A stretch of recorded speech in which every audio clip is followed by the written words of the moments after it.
आज हम लोग जो है वो बात करेंगे कि जर्मनी के अंदर आप लोग जो हैं वो अपनी मेडिसिन स्टडीज़ जो हैं वो कैसे कर सकते हैं। तो सबसे पहले शुरू करते हैं मेडिसिन स्टडीज़ के बारे में कुछ बेसिक फैक्ट्स से। जर्मनी के अंदर जो आपकी मेडिसिन स्टडीज़ हैं वो बेसिकली उसकी जो ड्यूरेशन है वो है 6 years और 3 months, यानी आपको 6 साल और 3 महीने जो है वो अप्रॉक्सीमेटली लगते हैं मेडिसिन स्टडीज़ जो हैं वो अपनी कंप्लीट करने के लिए। ये अप्रॉक्सीमेटली कोई 12 से 13 सेमेस्टर्स जो है ना ये बन जाते हैं।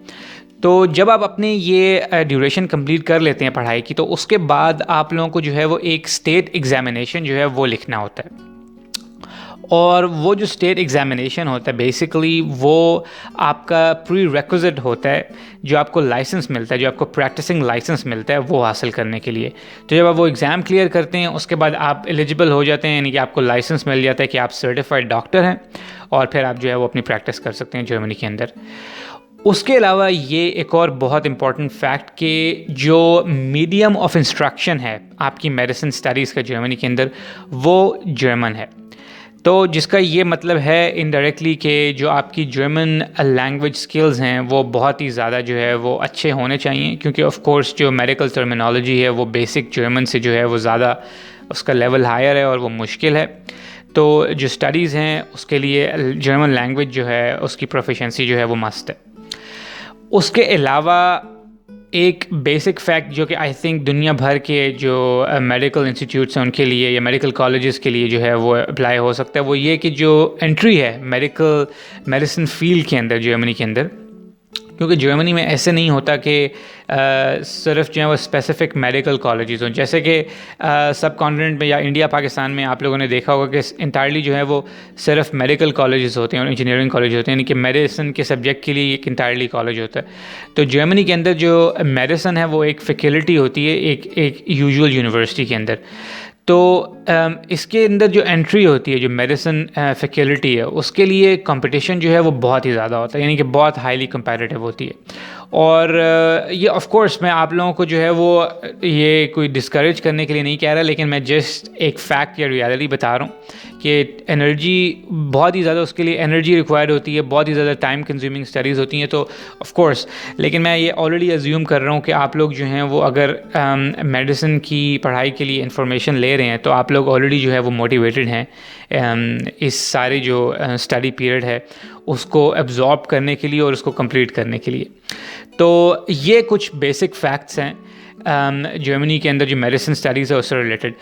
अब ये देखते हैं कि जो मेडिसिन स्टडीज़ हैं उसके लिए बेसिक जो है वो रिक्वायरमेंट्स क्या हैं।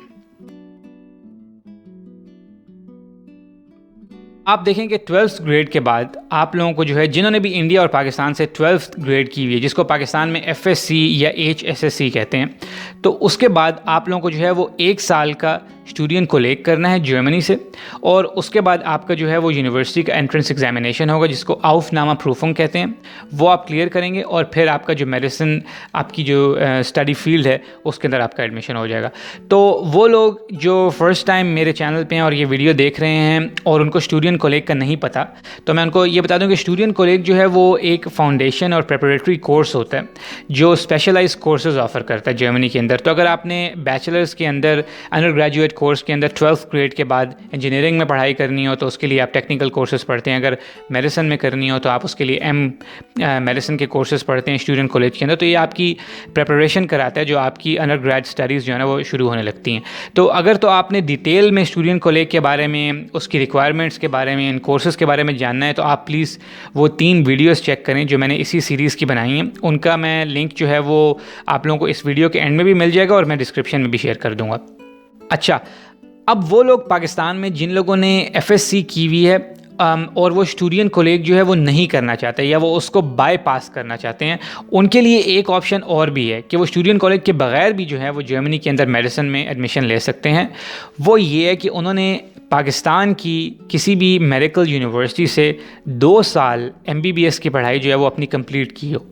तो तब आपको स्टूडेंट कॉलेज देने की ज़रूरत नहीं है। उसके बाद आप डायरेक्टली जो है वो जर्मनी में अपनी मेडिसिन स्टडीज़ जो है वो स्टार्ट कर सकते हैं। लेकिन ऑफ कोर्स उसके लिए आपको लैंग्वेज सर्टिफिकेट जो है, लैंग्वेज रिक्वायरमेंट्स जो हैं वो एज इट इज़ रहेंगी, यानी कि लैंग्वेज आपका जो है वो मिनिमम C1 या C2 लेवल जो है वो होना चाहिए। तो उससे सिर्फ ये एडवांटेज आपको हो सकता है कि आप जो है वो अपनी स्टूडेंट कॉलेज जो है आपका प्रेपरेटरी कोर्स है उसको आप स्किप कर सकते हैं। जिन लोगों ने ए लेवल्स किया हुआ है वो लोग भी जो है स्टूडेंट कॉलेज को बाईपास कर सकते हैं, यानी कि उनको भी स्टूडेंट कॉलेज जो है, जो फाउंडेशन कोर्स है वो करने की ज़रूरत नहीं है। वो लोग सिर्फ जो है वो उनका जो ए लेवल सर्टिफिकेट है वो उन्होंने वो सब्जेक्ट्स जो हैं वो कंप्लीट किए हों जो प्री रेक्विजिट्स हैं मेडिसिन स्टडीज़ के लिए,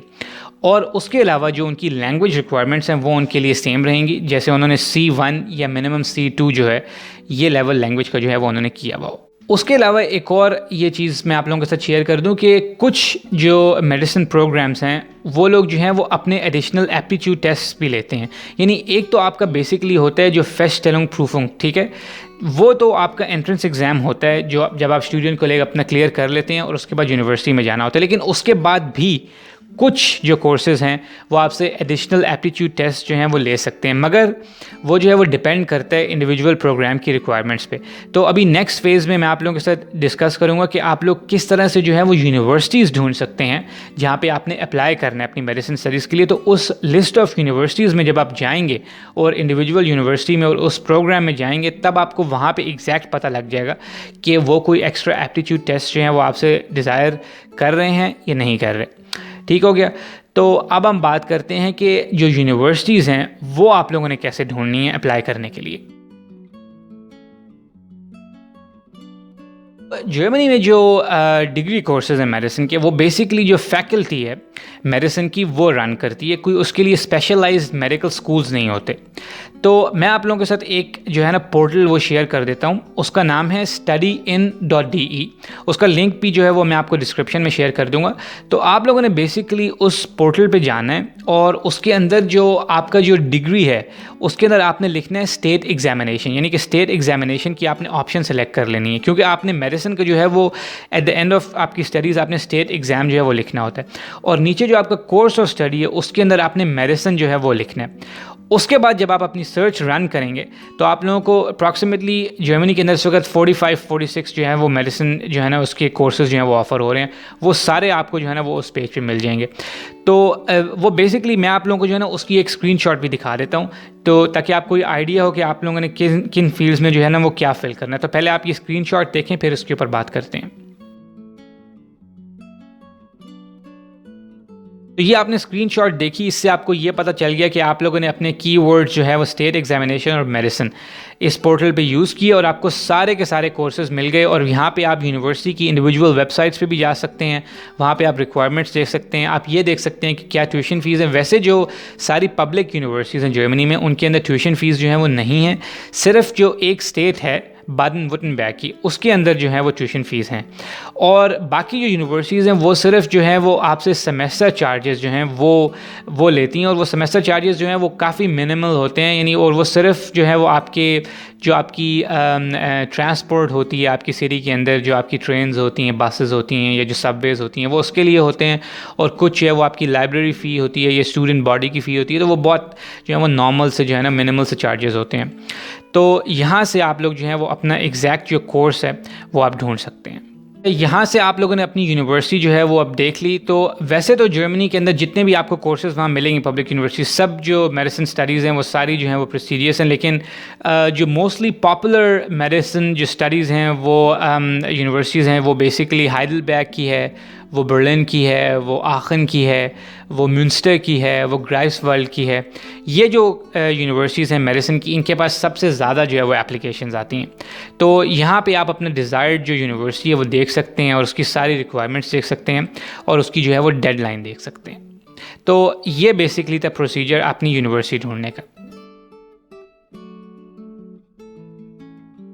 अब आप लोगों ने जो है वो ये सारा प्रोसीजर देख लिया कि आप कैसे मेडिसिन के लिए जो है वो अप्लाई कर सकते हैं, कि क्या उसकी बेसिक रिक्वायरमेंट्स हैं, कैसे आप जो है वो अपनी सही जो यूनिवर्सिटी आपके लिए वो कैसे ढूंढ सकते हैं। तो अब ये बात कर लेते हैं कि आपको अप्लाई करने से पहले जो है वो क्या क्या स्टेप्स लेने चाहिए। तो यार उसमें सबसे जो बेसिक स्टेप है वो पहला, वो बड़ा ही ऑब्वियस स्टेप है, वो ये कि आप लोगों को जो है वो जर्मन लैंग्वेज सीखना जो है ना वो स्टार्ट कर देनी चाहिए, क्योंकि मीडियम ऑफ इंस्ट्रक्शन जो है वो जर्मन में है, वो आपने देख लिया हुआ है। तो उसके लिए मैं आपको ये रिकमेंड करूँगा कि मैंने हाउ टू लर्न जर्मन जो है उसके ऊपर मैंने एक बहुत ही डिटेल्ड जो है वो वीडियो बनाई हुई है। और वो वीडियो अगर तो आपका भी जर्मन लेवल जो है वो बिल्कुल बिगिनर है या भी आपने स्टार्ट भी नहीं किया, तो वो वीडियो आपके लिए आइडियल हो सकती है, क्योंकि वो मैंने एक्सप्लेन किया है कि फ्रॉम स्क्रैच टू कॉन्वर्सेशनल आप कैसे जो है वो जर्मन सीख सकते हैं। तो वो वीडियो का लिंक भी जो है वो मैं डिस्क्रिप्शन बॉक्स में भी शेयर कर दूंगा, और आप लोगों को इस वीडियो के एंड के अंदर जो है ना वो भी मिल जाएगा, यानी कि एज अ लिंक मिल जाएगा इस वीडियो के एंड में। तो वो वीडियो मैं आप लोगों को रिकमेंड करता हूँ कि वो आप ज़रूर देखें, और वो डेफिनेटली आप लोगों को जो है ना वो हेल्प करेगी जर्मन लैंग्वेज सीखने के लिए। और उसके अलावा खाली वो वीडियो ही नहीं, उसके बाद आप लोग जो हैं वो प्रोफेशनल जो क्वालिफाइड टीचर्स हैं, जो स्कूल्स हैं या जो अकेडमीज़ हैं, वहाँ से आप जर्मन सीखें और प्रॉपर जो है वो उसको सीखना शुरू करें। लेकिन जो वीडियो है वो आपको गाइडलाइन दे देगी, वो आपको बता देगी कि आपने किस पैथ पे जो है ना वो लैंग्वेज सीखने जाना है। उसके अलावा ये कि जो लोग FSC के बाद आ रहे हैं वो लोग अपने आप को फेमिलियराइज़ करें कि जो स्टूडेंट कोलेज है उसका सिस्टम क्या है, जो आपने M कोर्स उसमें पढ़ना है। तो स्टूडेंट कोलेज की भी हमने जो है वो 3-4 वीडियोस जो है वो ऑलरेडी सीरीज़ में की हुई हैं, उसमें आप वहाँ पे भी आप देख सकते हैं। अगर वो आपको कुछ क्लियर नहीं होता तो आप क्वेश्चंस करें मुझसे या आप कमेंट्स में लिख सकते हैं। और बाकी वो लोग, हाँ अगर तो पॉसिबल है आप लोगों के लिए तो आप किसी भी हॉस्पिटल में 2 या 3 महीने की इंटर्नशिप जो है वो भी आप करें अप्लाई करने से पहले, क्योंकि वो भी डिज़ायरेबल है कि आप लोगों ने जो है वो एक इंटर्नशिप जो है वो किसी हॉस्पिटल में वो भी की हो। तो इस तरह की चीज़ें हैं कि अब आपको यूनिवर्सिटी भी पता लग चुकी है कि यूनिवर्सिटी कहाँ से ढूंढनी है, तो उस पोर्टल के ऊपर जाके पढ़ें कि उसकी रिक्वायरमेंट्स क्या हैं, उनकी डेडलाइंस क्या हैं। तो इन सारी चीज़ों से जो है वो अपने आप को फेमिलियराइज़ करने की जो है ना वो कोशिश करें बिफ़ोर कि आप अप्लाई करें। और हाँ, बहुत ही इंपॉर्टेंट बात, क्योंकि जब आप पढ़ने आएंगे तो आप of course student visa apply करके आएंगे, तो उसके लिए आप लोगों को जो है वो ब्लॉक्ड अकाउंट जो है वो चाहिए होगा।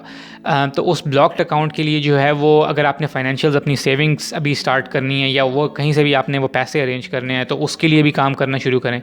तो ये कुछ चीज़ें हैं जो आप पहले से जो है ना इनके ऊपर प्लानिंग कर सकते हैं बिफ़ोर कि आप अप्लाई करें मेडिसिन स्टडीज़ के लिए जर्मनी में। तो ये हमने काफ़ी डिटेल में जो है वो कर लिया सारा प्रोसेस कि कैसे आप अप्लाई कर सकते हैं। और अगर अभी भी आप लोगों की कोई कन्फ्यूजन है या कोई क्वेश्चंस हैं इस हवाले से, तो आप कमेंट्स में लिखें और मैं पूरी कोशिश करूँगा कि मैं आप लोगों को उनका जो है वो आंसर कर सकूँ। तो यार ये मैं कहूँगा ज़रूर कि प्लीज़ ये वीडियो जो है अगर आप लोगों को यूज़फुल लगी है तो प्लीज़ उन लोगों के साथ ज़रूर शेयर कीजिएगा जो आपको लगता है कि वो भी इससे जो है ना वो बेनिफिट ले सकते हैं। और उसके अलावा वो लोग जो पहली दफ़ा मेरे चैनल पे आए हैं और ये वीडियो देख रहे हैं, तो वो लोग सब्सक्राइब करना मत भूलिएगा, ताकि इस तरह की और इन्फॉर्मेटिव और यूज़फुल वीडियोस जो है वो मैं आप लोगों के लिए बनाता रहूं और आप लोगों के साथ शेयर करता रहूं। और एंड में यही कहूँगा कि ये वीडियो देखने के लिए बहुत बहुत शुक्रिया।